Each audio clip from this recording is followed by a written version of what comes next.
Hello guys, welcome back my story explainer. हाजिर हूँ मैं लेकर फिर एक बहुत ही रोमांटिक स्टोरी।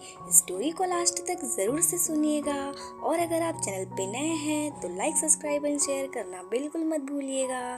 एक एक पल एक युग की तरह बीतते वो घड़ी आज आ ही गई, जिसका इंतजार हर किसी नवयुवा जोड़े का सबसे बड़ा सपना होता है। रात के करीब 10 बज चुके थे और घर वाले और रिश्तेदार उन दोनों को घर के ऊपर वाले कमरे में अकेले छोड़ सब नीचे आ चुके थे। कपिल जब कमरे में घुसा तो कमरे का माहौल ही कुछ अलग था। कहाँ रोज उस कमरे में बिस्तर इधर उधर से फैला होता था, पर आज तो नए डबल बेड पे, नई सुंदर चादर पे गुलाबों के फूलों की चादर सी बिछी हुई थी, जो कमरे में खुशबू के साथ मदहोशी भी फैला रही थी। कपिल ने सोचा था कि जैसे पिक्चरों में दुल्हन लाल जोड़े में लिपटी सर को झुकाए पिया का इंतजार कर रही होती है, वैसे ही आज कृतिका भी बिस्तर पर बैठी होगी। पर ऐसा नहीं हुआ, वहाँ तो कोई ना था। उसका दिल धक से बैठ गया और सारे सपने एक झटके में जैसे रेत के महल की तरह जा गिरे हों। अभी वो अपने को संभाल ही रहा था कि एक बाथरूम से दरवाजा खुला और कृतिका उसमें से बाहर निकली। उसका तो यह रूप देख करके उसके जैसे होश उड़ गए हो, होश दोनों गायब हो गए हों। कृतिका एक गुलाबी रंग के गाउन में अपने बालों को तौलिए से झटकारती हुई बाहर आ रही थी। उसने कपिल को देखा और मुस्कुरा कर कहा, hey Kapil, how are you? Your looking is great. और मस्त शौक अदा में बोली, अरे मुझे अकेले छोड़ कहाँ भाग गए? कब से मैं तुम्हारा इंतजार कर रही थी। सोचा था कि दोपहर में थोड़ी तुमसे बातचीत हो जाती, पर तुम्हारे रिश्तेदार तो ऐसे जकड़ कर बैठ गए थे कि मैं इधर धरती से कहीं उड़ ना जाऊं। तुम्हारा चेहरा बड़ा चमक रहा है, लगता है कहीं फेशियल करके तो आए नहीं हो। और ऐसा कहे उसने कपिल पे एक कातिल मुस्कुराहट का तीर छोड़ दिया। कपिल, जिसके सामने उसके ऑफिस की लड़कियां बात करते वक्त नजर झुका लेती थी, वही आज उसकी दुल्हन पहली रात उससे नजरें लड़ा रही थी। कपिल ने अपनी हिम्मत समेट कृतिका से उसका हालचाल पूछा। उसने बड़े शौक और चंचल अदा में अपने बाल संवारते हुए अपने साथ हुए दिन भर के नाटक का विवरण दिया। अपने बालों को पोनीलेट का रूप दे और अपने ऊपर इत्र का छिड़काव कर वह उसके पास आकर बोली, क्या तुम्हें सोना नहीं है जो यह दूल्हे वाले कुर्ते पैजामे में घूम रहे हो? जाओ तुम भी कोई नाइट ड्रेस पहन लो, मैंने तुम्हारे लिए पहले से ही लाकर बाथरूम पर रख दी है। कृतिका की यह बात सुनकर कपिल का जोश ठंडा पड़ने लगा। कपिल सोचने लगा कि क्या क्या सपने मैंने संजोए थे आज की हमारी सुहागरात के लिए, पर एक दुल्हन होगी जो लाल जोड़े में सिमटी सी घूंघट ओढ़े मेरा इंतजार कर रही होगी, और मैं जाकर उसे धीरे से छूऊंगा तो वह शर्मा के पीछे सिमट जाएगी। उसकी कंगन की खनक उसे मदहोश करेगी और वह उसके शरमाने पे एक शेर उसे खिदमत करेगा।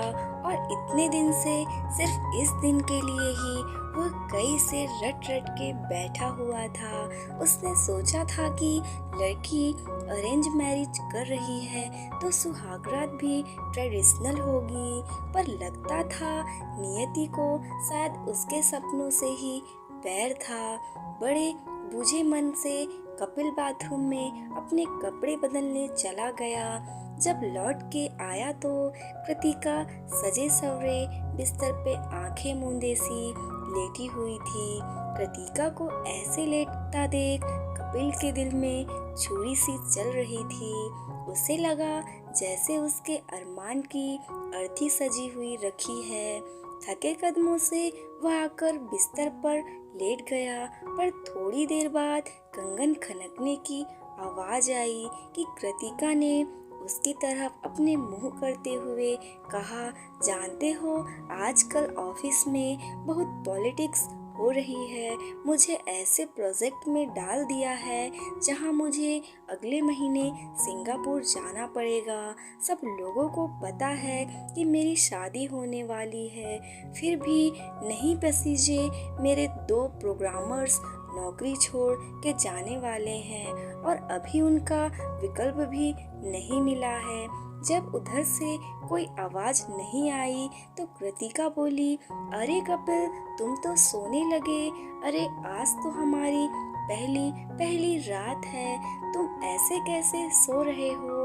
ऐसा कह उसने उसे गुदगुदी करते हुए कहा, अरे डब्बू जी, अभी से हार गए क्या? वो भी मुझसे बिना लड़े। और ऐसा कह करके वह खिलखिलाकर हंसने लगी। कृतिका की बकवास से पहले ही कल का भेजा घुमा हुआ था और अब इस हरकत ने उसे और चिढ़ा दिया। उसके अंदर का पुरुष और दफ्तर का बॉस जाग उठा था।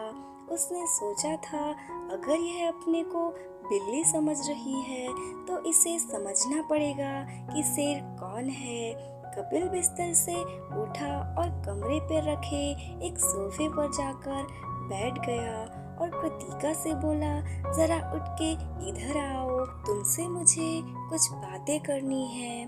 कपिल की आवाज की गंभीरता को समझ वह कुछ सहमी सी उसके पास आकर के जमीन पर बैठ गई और उसे मनाने के लिए अपना सर उसकी गोद पर रख दिया और बड़े प्यार से बोली, क्या तुम नाराज हो? कपिल बोला, कृतिका, तुम और हम पढ़े लिखे युवा हैं और अपनी जिंदगी का पहला अध्याय आज से शुरू कर रहे हैं। अगर कुछ बातें हम एक दूसरे की समझ ले तो आने वाली जिंदगी में तुम्हें और हमें एक दूसरे से शिकायत कभी नहीं होगी। कपिल कृतिका से कहता है कि आज हम जिस जगह खड़े हैं यहाँ से 3 रास्ते जाते हैं। पहला रास्ता तो यह है कि हम आने वाली जिंदगी एक प्रेमी प्रेमिका की तरह करें, जिससे सिर्फ वादे हो, शायरी हो, हंसना हंसाना हो, पर किसी को किसी से कोई भी उम्मीद ना हो। तुम हमसे और हमसे गृहस्थी की उलझनों की बातें करके हमारा सर नहीं खाओगी। जो भी मिले उसमें खुश रहना, ना कोई शिकवा हो और ना शिकायत हो। और दूसरा रास्ता यह है कि हम दोनों एक दूसरे को हमेशा आदर्श और पारंपरिक भारतीय पति पत्नी की तरह इज्जत देंगे, भले ही हम दोनों एक दूसरे को प्यार ना कर सके।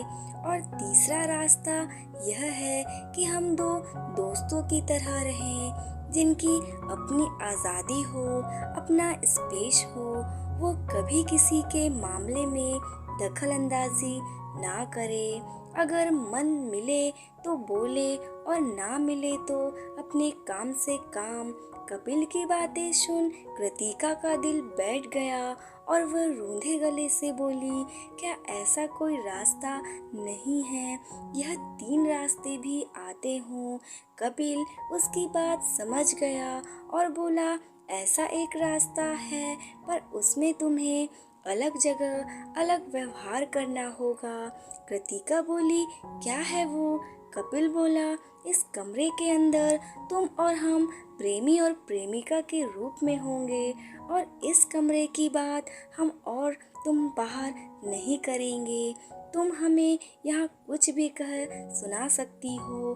कमरे के बाहर, घर में, समाज में हम एक भारतीय पति पत्नी की तरह होंगे, जहाँ हम एक दूसरे को पूरी इज्जत देंगे, चाहे कोई भी गलत और सही हो।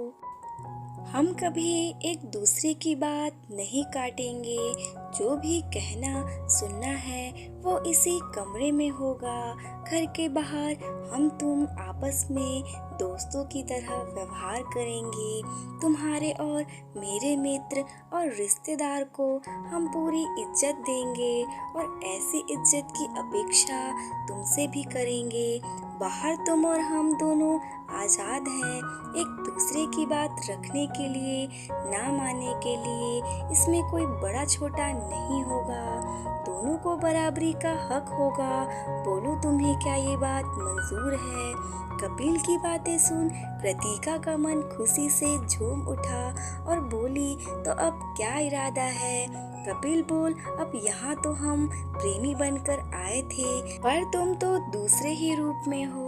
कृतिका उसकी बात का मतलब समझ बोली, तो तुम चाहते हो मैं पारंपरिक दुल्हन बन घूंघट निकाल कर बैठूं? चलो यह भी कर लेते हैं। और ऐसा कह वह अपने बदले हुए कपड़े उठाने लगी। और कपिल बोल, अब इतना वक्त पहले ही खराब हो चुका है और ज़्यादा समय बर्बाद करने की ज़रूरत नहीं है। चलो यह चुनरी ओढ़ के बैठो, अब इससे ही काम चला लेंगे। और तुम क्या करोगे? कृतिका ने उसे चिढ़ाते हुए कहा, पूरे कपड़े बदलोगे? कपिल हंसा और बोला, अब किस पे इतना सब्र है, चलो अपने सहरे से ही काम चला लेते हैं। और ऐसा कह उसने मेज पर रखा सहरा उठा, अपने सर पर रख लिया और बिस्तर पर सिमटी सी कृतिका की तरफ बढ़ गया। So guys, thanks for watching and please please please support me guys. Like share subscribe ज़रूर से कीजिएगा। सो नेक्स्ट स्टोरी के लिए